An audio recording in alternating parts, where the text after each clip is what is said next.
It all started with a single phone call. No screaming, no chaos, just a chilling, almost sterile voice reporting something no one could have predicted. The kind of call that shifts the air in the room and turns a detective's stomach before they even hang up. The kind of mystery that doesn't just beg to be solved, it demands it.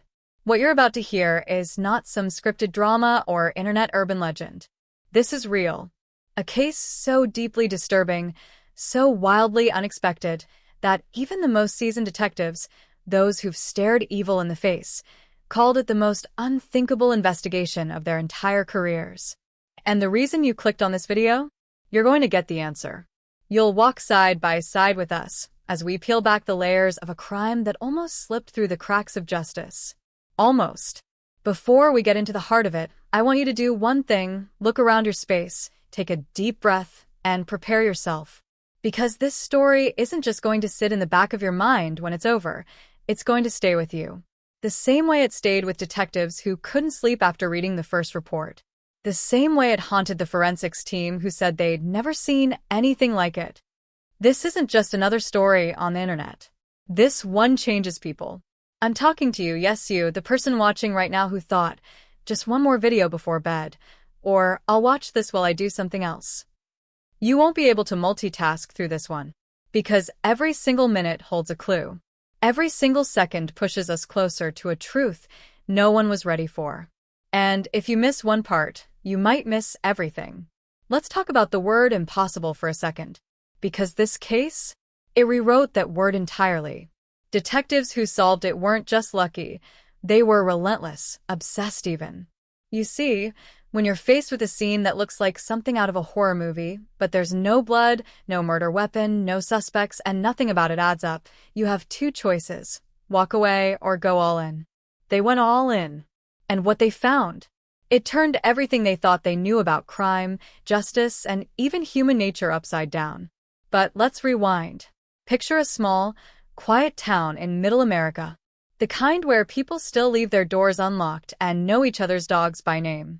The kind of town where crime just doesn't happen until it does. And when it hit hard. A respected family at the center of it all, a house that looked normal from the outside but hid unspeakable secrets behind its walls, and a missing person that no one even realized was missing, until the truth started to spill out in the most unexpected ways. At first, the clues didn't lead anywhere. There were no signs of a break-in, no fingerprints, no evidence of violence. It was almost like the crime didn't happen at all. Almost. But detectives knew better. They knew something was off. The timeline didn't add up. The witness statements were too rehearsed, and the family dog, usually calm, wouldn't stop barking in one very specific part of the house. That's when things started to unravel. Slowly. Painfully. Like pulling thread from a sweater, except each thread exposed something darker. Something colder. The investigation became a race against time, not just to find a missing person, but to stop something bigger from happening again. What if I told you the truth behind this case was hidden in plain sight the entire time? That the answer was always there, but no one had the guts to really look? You're about to hear from the detectives who made the impossible breakthrough. You'll meet the neighbor who saw too much, but said nothing. You'll hear the recording that cracked the whole thing open, when one tiny background noise turned into a massive clue. And yes, by the end of this video, you will know exactly what happened. But be warned, this story doesn't have a typical villain. Sometimes, the people we trust most hide the darkest secrets. Sometimes, the biggest red flag is the one we ignore because it's too close to home. The deeper we dig, the more the line between truth and illusion blurs. Was this crime premeditated? Or did someone snap in the most terrifying way imaginable? Was it one person or a group working together? Theories swirled on social media. Reddit threads exploded. TikTok true crime sleuths thought they cracked it, but they only had part of the story. Now you'll get all of it. The full timeline. The psychological profile. The damning discovery that no one saw coming. But I'll warn you again, once you hear it, you won't forget it. This isn't just a case that defied the odds. It's a case that redefined them. And just when investigators thought they had reached the end, when it looked like everything finally made sense, a single detail emerged. One tiny piece of evidence that blew the whole case wide open, and made everyone question what they thought they knew. What was it? What did they find that changed everything in a matter of seconds? Stick around, because that reveal is coming. And when it hits, you'll understand why this case was never supposed to be solved. To be continued. Would you like me to continue with the next section of the story, building on this foundation? The story truly begins with the person at the center of it all. Natalie Cross, a 33-year-old school counselor with a calm presence and a reputation for compassion that made her beloved in her small Illinois community. She wasn't the type of person anyone would associate with scandal or crime, let alone a case that would leave detectives questioning their training and their instincts. Natalie lived alone in a modest 2-story home on the edge of town, not far from the elementary school where she worked. Her life, at least on the surface, appeared steady, routine even.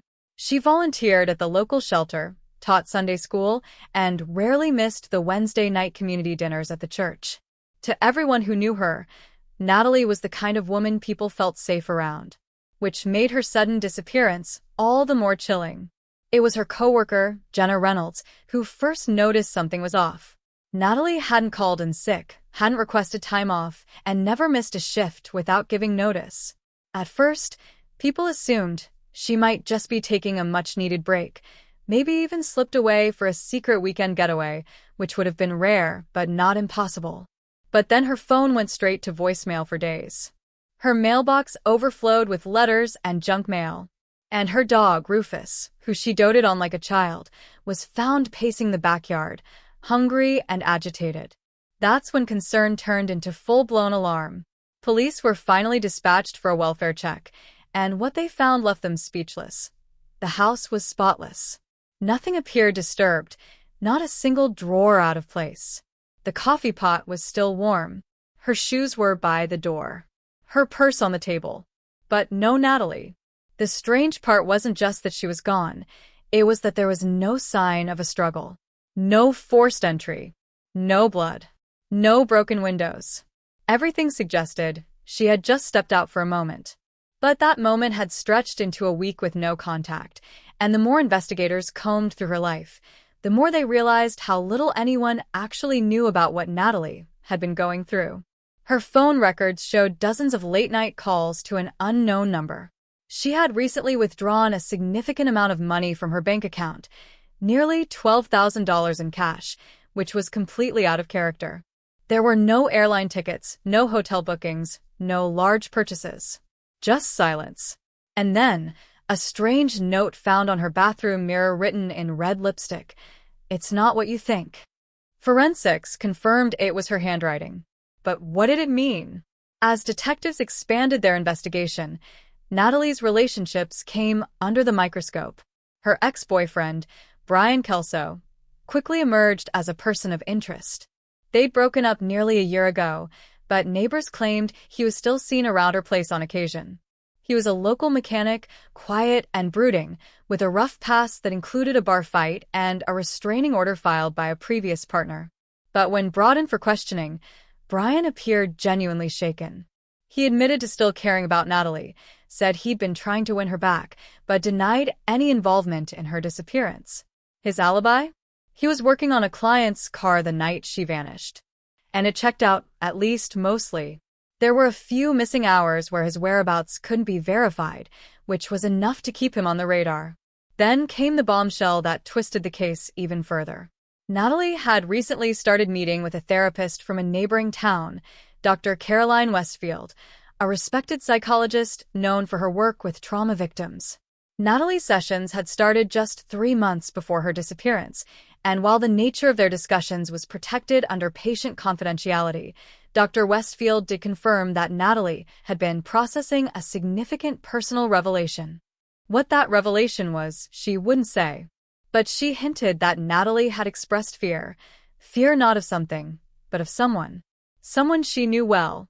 Someone she saw regularly.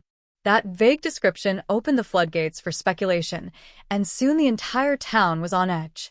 Friends and family were shocked to hear that Natalie had been battling something in private. Her cousin, Erin, told detectives that Natalie had seemed distracted lately, often checking over her shoulder in public or hesitating before answering questions. At one point, Natalie had even asked her if she believed people could hide who they really are for years without anyone noticing.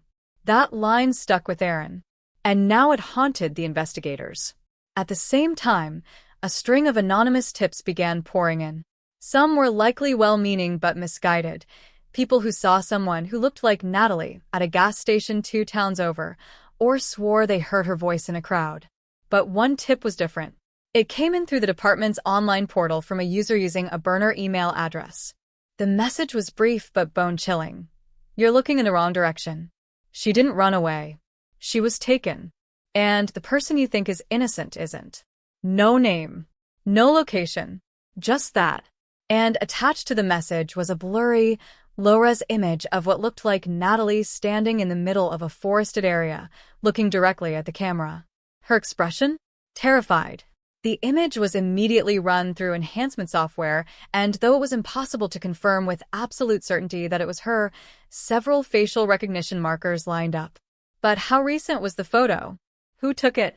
And how did the sender get it? Every answer led to another question. And here's the twist. When detectives traced the metadata, the photo's GPS coordinates led them to an area nearly 300 miles away from where Natalie lived, in a rural part of Michigan known for its dense woods and abandoned cabins.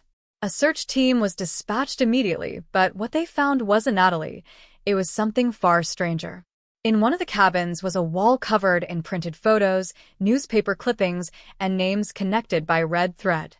At the center of that web was a photo of Natalie, and underneath it, scribbled in black marker, were the words, "She knows." So now the mystery deepens. Who built that wall? Why was Natalie being watched? And what was it that she knew? The investigation had gone from a missing person case to something bordering on a conspiracy.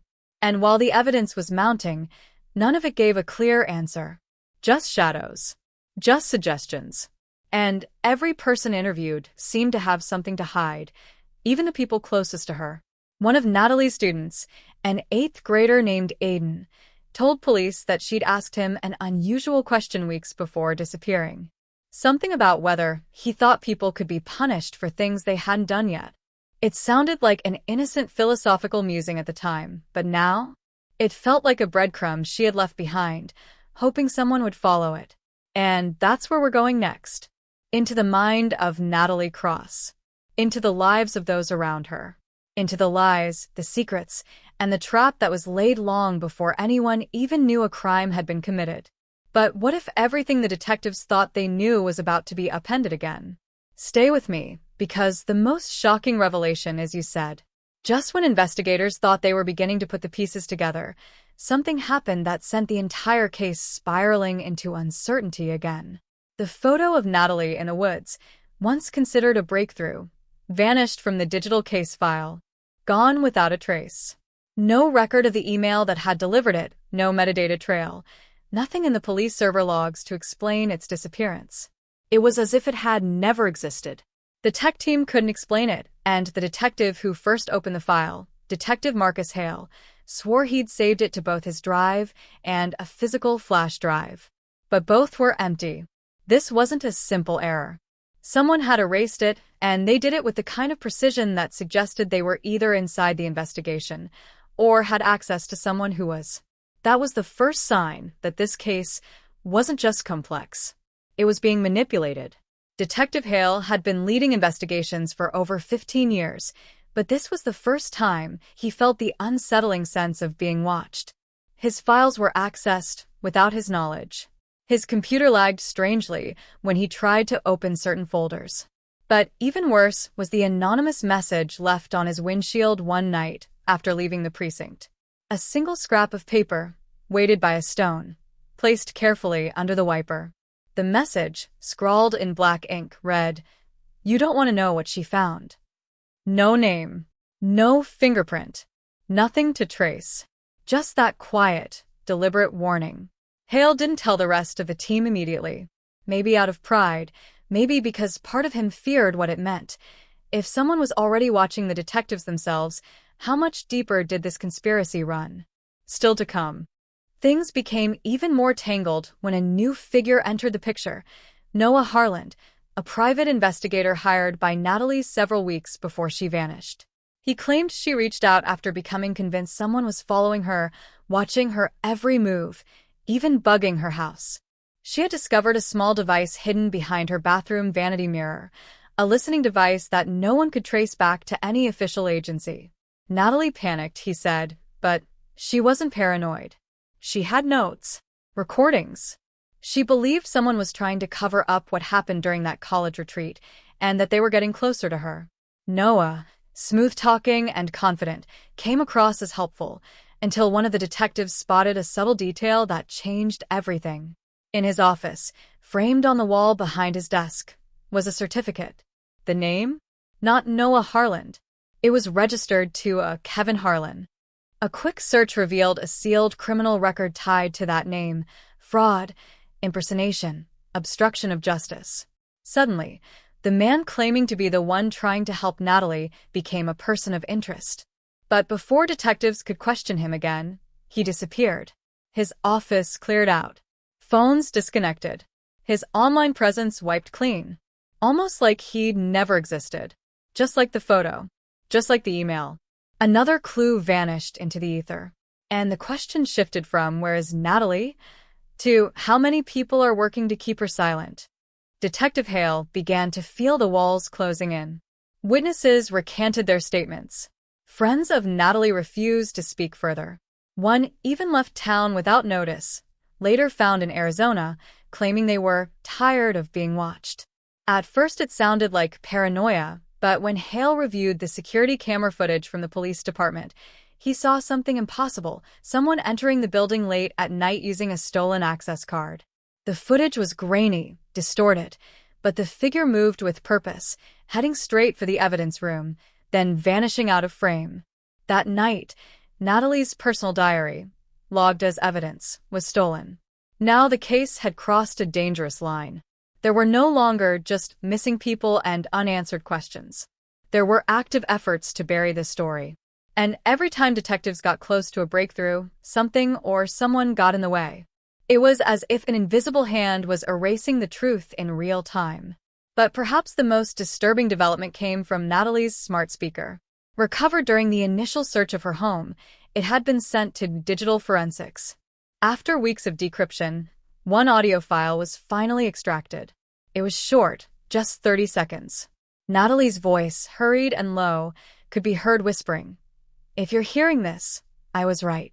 They're not who you think they are. It started before I even moved here. I think it goes back to..." And then the audio cut off. Abruptly.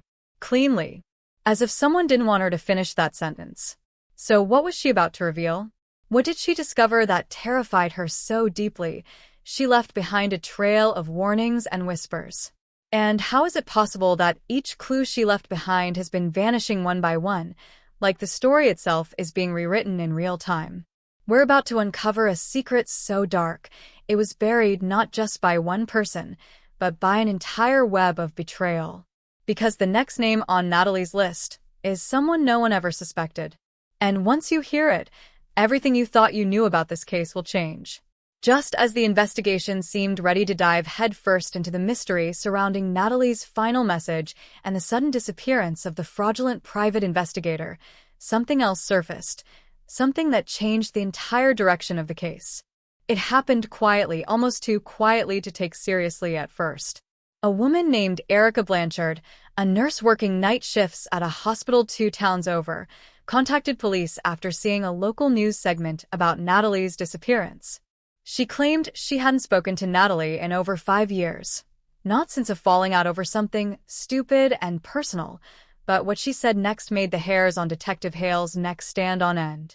Erica had received an anonymous package at her apartment, a plain manila envelope with no return address, containing only 2 things: a photograph of Natalie, similar to the one that had vanished from the department's case file, and a note scrawled in nearly identical handwriting to the one Hale found on his windshield. It read, "You're next if you talk." Erica was terrified. She hadn't seen or spoken to Natalie in years, yet whoever sent the envelope knew exactly who she was, where she lived, and her connection to the missing woman. Detectives rushed to secure the contents of the envelope, but upon arrival, they discovered something even more troubling. Erica's apartment had been broken into. Nothing stolen, nothing vandalized, just eerily untouched, as though the intruder wanted her to know they'd been inside. The envelope was gone. All that remained was the faint imprint of a boot in the hallway carpet, soaked slightly from rain, a fresh reminder that someone was always one step ahead. But Erica wasn't just a former friend. As it turns out, she was Natalie's former roommate in college, the same retreat year where that mysterious student died in what everyone accepted as an unfortunate accident. Erica, during questioning, reluctantly admitted there had been more to that trip than the reports suggested. She remembered Natalie obsessing over a faculty member who had joined the retreat last minute. A professor who, after the incident, abruptly resigned and left the state. No investigation, no memorial, no closure. Just a few whispers that the school worked fast to protect its image. Natalie hadn't let it go.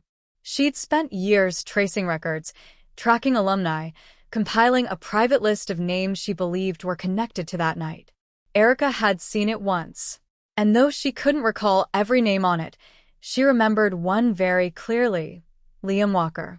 The same classmate who had appeared cooperative, concerned, and conveniently forgetful. And suddenly, everything he had said came under suspicion. As if the case weren't tangled enough, another chilling twist emerged. A body was found. Not Natalie's, but someone close to her past. It was Miles Trent, a former professor at the same university Natalie attended, the very same one Erica referenced during her interview. His body was discovered in a burned-out vehicle on the edge of a desolate logging trail, nearly 70 miles from the nearest town. The fire had destroyed most of the evidence, but two things remained partially intact: a scorched laptop and a charred envelope with the remnants of a university crest. Forensics revealed something shocking on the laptop's hard drive: files recently deleted, then partially recovered, showing search histories for Natalie's name, news articles about her disappearance, and encrypted emails linked to private server domains. One of the messages, when decrypted, read, "Contain it before she connects the names." That phrase sent shivers through the entire investigative team. It confirmed what Natalie had feared all along. Her disappearance was not random, not impulsive, but planned, coordinated.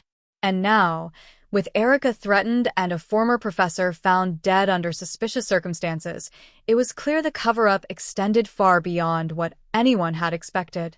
Continue from the previous section and introduce unexpected obstacles that make it harder for the main character to uncover the truth. Maybe a key piece of evidence disappears mysteriously, or someone warns them to stop digging deeper. The goal is to escalate the tension and make the story more immersive. Introduce a secret past event, a hidden betrayal, or a suspicious ally who may not be trustworthy. Maintain the natural, human-centric tone, keeping the wording simple yet compelling. The story should flow smoothly in big paragraphs without one-line sentences. Leave this section on an unresolved twist that keeps viewers invested. Write the content by targeting US audience. Use the keywords which are trending on YouTube search. There was an entire network pulling the strings, a web of players carefully erasing digital footprints and intimidating anyone who came too close. And still, not everything lined up. Why would Liam downplay Natalie's concerns if he had been on her list of suspects all along? Was he protecting himself, or someone else? And what about the professor found dead? Was he involved, or had he also uncovered something and tried to make it right, only to pay the ultimate price? The lines between villain and victim began to blur. Trust dissolved like smoke, and even those seemingly working toward the truth found themselves questioning their own partners, second-guessing each move. Detective Hale, once sure of his instincts, now found himself losing sleep over the growing possibility that someone on his own team was leaking information. Access logs showed multiple unauthorized sign-ins from internal terminals, each one timed perfectly with the vanishing of key evidence. What started as the case of a missing woman had become something else entirely. It was no longer about a single person, it was about a pattern, a hidden network, and a decades-old secret stitched together by a small group willing to kill to keep it buried. Every lead felt like bait. Every witness, a coin flip between truth and manipulation. And now, with the sudden appearance of Erica and the violent end of a man who might have been Natalie's only ally in academia, the question looming over everything wasn't just, where is Natalie, but something far more chilling. Who else is on the list? And more importantly, who's next?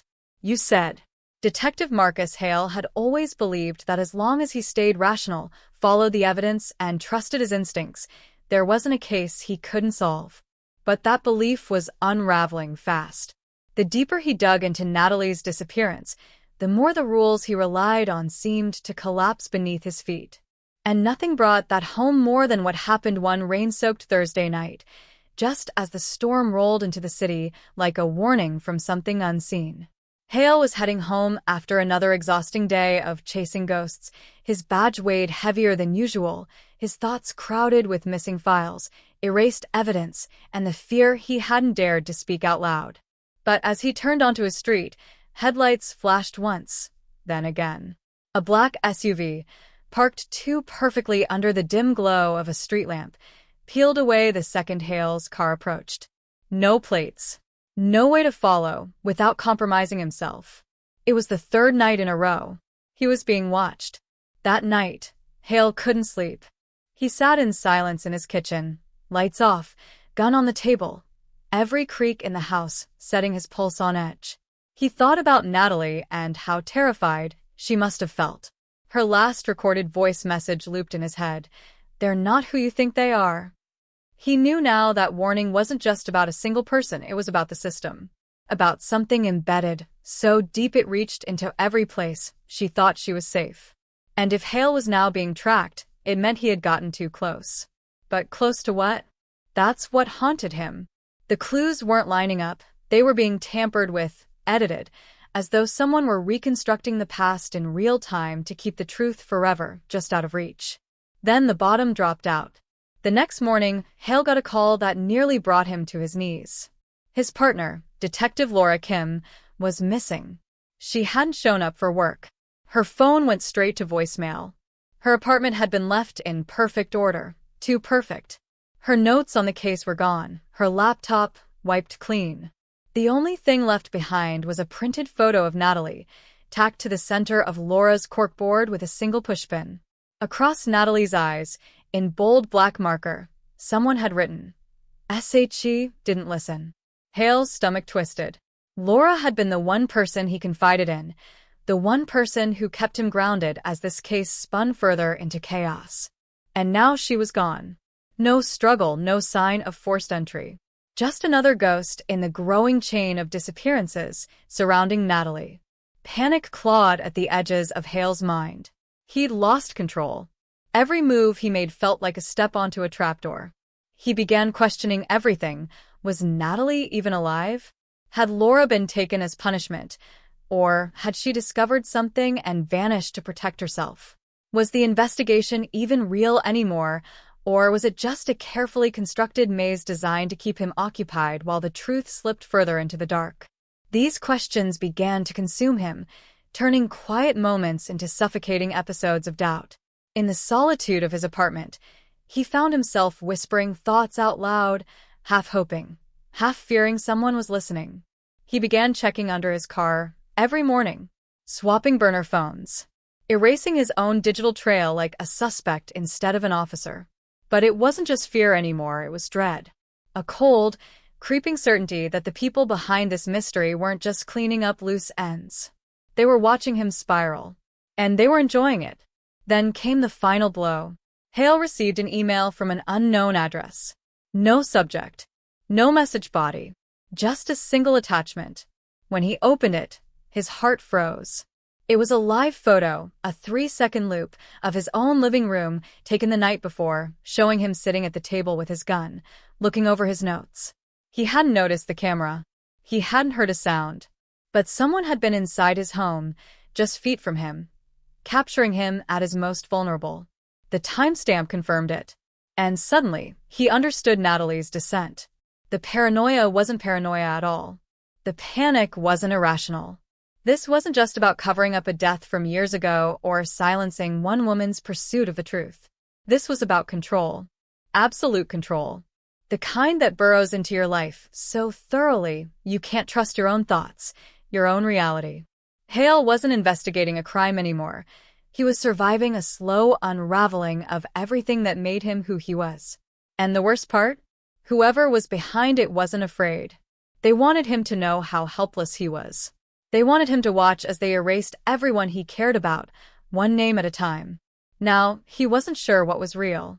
The case? The clues? The allies? Or was this entire thing designed to lure him down a path with no end? And if so, why him? Why Natalie? What had they both seen that others missed? And what if the truth was never meant to be found, because once you saw it, there was no going back? You said. Just when Detective Hale thought he couldn't be blindsided any further, when every ounce of him had surrendered to the belief that the enemy was lurking in the shadows outside, something happened that flipped his entire reality on its head. It was a Tuesday afternoon, eerily quiet at the precinct, when a package was hand-delivered. Not through mail, not dropped at the front desk, but placed directly on Hale's desk while he stepped out for coffee. No one saw who delivered it. No one had any answers. It was a plain cardboard box, sealed tightly, marked only with a red X on the side. Inside, beneath layers of padding, was a single flash drive taped to a page torn from a psychology textbook. Scrawled across the page were the words, "You've been looking in the wrong direction. The mirror holds the truth." At first, Hale thought it was more of the same, another breadcrumb from whoever was orchestrating this downward spiral, but something about it felt different. Personal. Targeted. He plugged the drive into an isolated department computer. It contained a folder of video files, all time-stamped over the past several months, covert footage of Natalie. Not just from street surveillance or public places. These were deeply invasive recordings, some from inside her home, her car, even her therapy sessions. Sessions that were supposed to be confidential. Hale watched, sick to his stomach, as Natalie's voice played through the speakers, her tone fraught with desperation. "He doesn't know I know. He thinks I trust him. But I've seen the reports. I've seen the transcripts. He was assigned to monitor me, not help me." Her eyes, wide with fear, darted around the room as if she knew someone was watching. And then she said it, words Hale would never forget. "Detective Marcus Hale isn't who he says he is." At first, Hale felt like he'd been sucker-punched. His mind raced, trying to rationalize what he'd just heard. Was it a deep fake? Manipulated audio?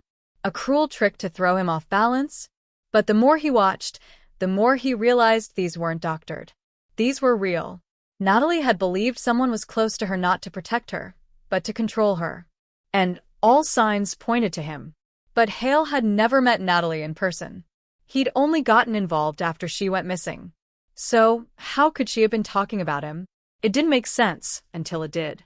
Digging deeper, Hale uncovered a sealed internal investigation report from 8 years ago. His own personnel file had been flagged for unauthorized contact with a psychiatric case under federal watch. The name in the report was redacted, but the details matched Natalie's timeline perfectly. The address listed for the patient matched her old residence. The investigator who closed the file? Laura Kim, the same partner who had now vanished without a trace. Hale had no memory of this incident. Nothing. But the file was detailed. Too detailed to dismiss. It listed visits, phone records, even transcripts of conversations Hale didn't remember having. And suddenly the weight in his chest became unbearable. Had he been part of this from the beginning? Had his role in this case been carefully manipulated to appear innocent while he played a part he didn't even realize? He called the only person he had left who might know more, an old mentor from his academy days, retired Captain Owen Destry, who had quietly kept tabs on Hale through the years. When he picked up, his voice was gravelly, but sharp. Hale didn't even need to explain. Destry already knew. "They got to you too," he said grimly. "It's not about Natalie anymore, Marcus. It never was. You were part of the containment plan. You just didn't know it." What followed shattered every foundation Hale had built his identity on. Destry revealed that back in the early days of Hale's career, a covert program had been piloted, an initiative where select law enforcement officers were embedded with civilian subjects flagged as psychological threats to national interest. These officers were trained to integrate into lives without arousing suspicion, to guide outcomes, under the guise of protection. Natalie had been one of those flagged subjects, and Hale had been one of the handlers. Except something went wrong. Hale had a breakdown after a mission overseas, was placed under observation, and those memories, those missions, were buried during a controversial treatment protocol meant to protect operational integrity. He wasn't investigating Natalie's disappearance. He was rediscovering a life they'd both been manipulated into. Every move he'd made, every clue he thought he'd uncovered, had been orchestrated. The files that vanished, the people who disappeared, the threats, they were triggered not because he got too close to the truth, but because he was starting to remember. And someone was very invested in keeping him from waking up fully. The email with a live photo from his own living room, the threats against Erica, even Laura's sudden disappearance, it all served one purpose: to keep him in the dark just long enough. Now, nothing was certain. Natalie might have been trying to escape the very program Hale was unknowingly part of. Laura might have known the truth and tried to protect him, or silence him. Erica's warning wasn't just about danger, but exposure. And Hale himself? He was the key to all of it. The mirror, as the message said, didn't just reflect the truth. It revealed the real suspect. And just like that, everything the audience thought they knew, every assumption, every theory, every breadcrumb, was cast into doubt. The enemy wasn't some faceless shadow lurking outside. The true danger might have been hiding in plain sight behind the badge. You said. Detective Marcus Hale sat alone in his car for over an hour, engine idling, hands clenched around the steering wheel so tightly his knuckles ached. The city buzzed around him, but inside the car, it was dead silent. Every breath he took felt like he was inhaling smoke.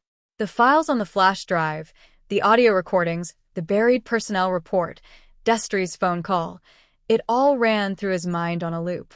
Nothing made sense, and yet, in a chilling way, everything finally did. But what terrified him the most wasn't the twisted government program or even his lost memories, it was what he had to do next. Sitting in front of him, through the windshield, was Erica's apartment building. The woman he'd trusted more than anyone. The woman who had cried in his arms, warned him with trembling lips, and claimed she was trying to protect him. But now he had to confront her. Not as a friend, not as a partner, but as a possible link in the very conspiracy that had shattered his reality. He didn't want to believe she was involved. His gut told him Erica was scared, not sinister, but the timeline didn't lie. She had access to his files. She had warned him before any official red flags were triggered, and now her silence was growing louder than words. He climbed the stairs slowly, each step a battle against his instincts. She answered on the first knock, eyes wide with shock, but not surprise. "You know," she whispered before he could say a word. "You figured it out." He didn't answer right away. He couldn't. The look on her face said everything. This wasn't a conversation. It was a confession. Inside, she pulled the blind shut, checked the hallway twice, then motioned for him to sit. "I never meant for it to go this far," she said. "They came to me 2 years ago. Said you were a person of interest in a classified psychological study. They didn't tell me what it meant, just that if I kept an eye on you, helped steer your choices, they'd wipe my brother's record clean. I thought it was a harmless favor. I didn't know what they were doing to you." Hale's heart sank. This wasn't just betrayal, it was manipulation at every level. His career, his memories, even his relationships had been curated to serve a hidden agenda. "Why didn't you tell me?" he asked, voice shaking.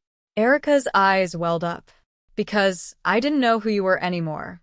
I didn't know if you'd believe me, or if you were one of them." Then came the ultimatum. Erica revealed that someone from the program had contacted her again, just that morning. They gave her a choice. Either she convinced Hale to stop digging, to back off entirely and sign off the Natalie case as unsolvable, or she would be implicated in leaking classified files. But the threat didn't end there.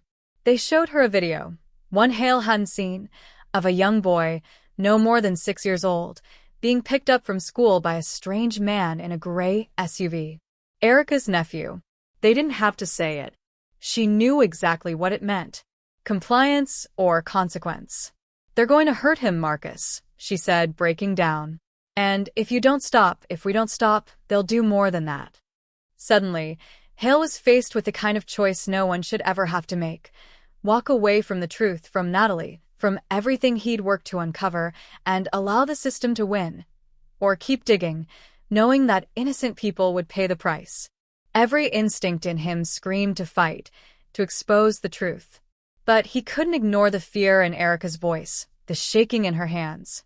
This wasn't a case anymore. It was a war. A silent, calculated war against people who controlled the narrative, who erased memories like files off a hard drive, who decided who lived in the light and who stayed buried in the dark. There was no clean path forward, no easy win.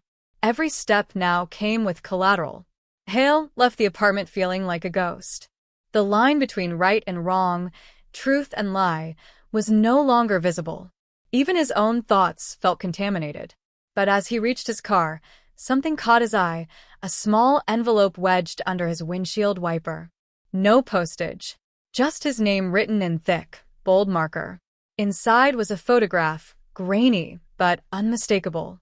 It was Natalie. But not the Natalie from the missing persons flyers. This was her in a lab, flanked by men in white coats, wires attached to her arms, a vacant expression on her face. The timestamp read, 2 days ago, which meant she was still alive. And someone wanted him to know. The game had changed again, and just when Hale thought he was out of moves, a darker layer of the truth pulled him even deeper. Now, every second counted. Every decision could get someone killed. And the people he was up against weren't just hiding the truth, they were rewriting it. The moment Marcus Hale saw the photograph of Natalie alive, hooked to machines, eyes vacant, timestamped just 48 hours ago, something inside him snapped. Whatever doubt he had left about how far this conspiracy stretched was obliterated in that instant. They hadn't just silenced a witness or buried evidence. They had contained her, kept her somewhere secret and sterile, like she was part of an experiment, not a person. The flashbacks, the blackouts, the fragments of memory he could never quite piece together, they weren't random. They were signs. And now it was undeniable. This wasn't just about Natalie. It was about him. And maybe dozens of others like him. Fueled by rage and desperation, Hale did something he hadn't done in years. He broke protocol. He accessed a classified network using credentials buried in his old department ID, something only a handful of elite detectives had ever known existed. Buried in archived files that were never meant to see daylight was a name he hadn't seen in over a decade, Project Sentinel. And under its list of primary subjects were photos and reports of individuals who had all vanished under strange circumstances, people with psychological breaks, alleged suicides, mysterious relocations, and one thing in common: each had been involved in high-stakes investigations just before their disappearance. He scrolled until he saw it. Subject 016. Marcus Hale. Evaluation status. Dormant asset. Reactivation pending. His heart pounded as the walls of the room seemed to close in. He wasn't the one solving this case. He was the case. Every step he thought he'd taken on his own had been manipulated, watched, influenced. He needed help, but there was no one left to trust. Except maybe one. He drove straight to Destry's apartment, pounding on the door until she opened, wild-eyed and confused. Before she could speak, he shoved the photo into her hands. They have her. And they've had me this whole time. Destry stared at the image, trembling. I knew something was off, she whispered. I just didn't know how deep it went. She pulled out a laptop, slid across a USB. A week ago, I copied a backup of everything I found on Natalie's file. I didn't know if I should show you. I thought I was protecting you, but now, I think I was just afraid. Hale plugged it in, and what loaded next nearly knocked the air out of his lungs. Video surveillance from a facility located miles outside the city, a black site. Hale watched as person after person was brought in under sedation. Some he recognized as missing persons from unsolved cases. Others were familiar in an unsettling way, fellow officers who had retired early, therapists from precinct psych units, even a judge he once presented evidence to. Every single one of them had been marked as a potential threat. They weren't disappearing. They were being removed. And then came the ultimate betrayal. As the footage continued, a familiar voice echoed from the video's audio stream. Calm. Authoritative. Soothing even. Subject 016 shows promising signs of compliance. Memory suppression is holding. Continue monitoring. It was Captain Brooks, the man who had mentored Hale from the beginning, the one who encouraged him to take on the Natalie case despite every red flag. Hale's world tilted. Brooks had been orchestrating this from inside the department the entire time. He wasn't just complicit, he was a handler. Everything clicked into place. The suppressed memories, the subtle nudges, the routine psych evaluations Hale had been told were standard post-case protocols. He wasn't just being watched, he was being shaped, crafted into something he never agreed to become. And now, the ones behind Project Sentinel knew he'd figured it out. That photograph wasn't a warning. It was bait. They wanted to know if Hale would take the next step, push past fear, and force their hand. They were testing him one last time. Destry's laptop pinged. A live feed appeared, a glitchy image of a holding room. In the center was Natalie, very much alive, restrained, but aware. She looked directly at the camera. "Marcus," she whispered. "They're coming for you next." And then the screen went black. The trap had been set. The betrayal was complete. The conspiracy was bigger than Hale could have ever imagined. And the people he thought were on his side had been playing against him from the start. Now there was no turning back. The only way out was through, and the storm was already on its way.